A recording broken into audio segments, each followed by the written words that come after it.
कास पठार फिरण्यासाठी निघालेल्या चौघांवर काळाने घाला घातला आहे। पुणे पंढरपूर मार्गावर भरधाव वेगाने दिलेल्या धडकेत 4 जणांचा जागीच मृत्यू झाला आहे।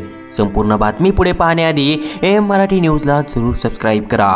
याबाबत मिळालेल्या माहितीनुसार इंदापूरच्या लासुर्णे येथील राजेश शहा हे आपल्या कामगारांना घेऊन साताऱ्याचं कास पठार पाहण्यासाठी निघाले होते। त्यावेळी नातीपुते येथून रॉंग साइडने निघाल्याने हा अपघात घडल्याचं सांगण्यात येत आहे। लासुर्णे येथून फक्त 20 किमी अंतरावर असणाऱ्या माळशिरस तालुक्यातील कारोंडे येथे टेम्पोने कारला धडक दिली, त्यामुळे हा भीषण अपघात घडला आहे। या अपघातात राजेश अनिल शहा वय 55, दुर्गेश शंकर घोरपडे वय 28, कोमल विशाल काळे वय 32, शिवराज विशाल काळे वय 10 यांचा जागीच मृत्यू झाला। तर या अपघातामध्ये आकाश लोंढे वय 25, पल्लवी बसेश्वर पाटील वय 30, अश्विनी दुर्गेश घोरपडे हे जखमी झाले आहेत।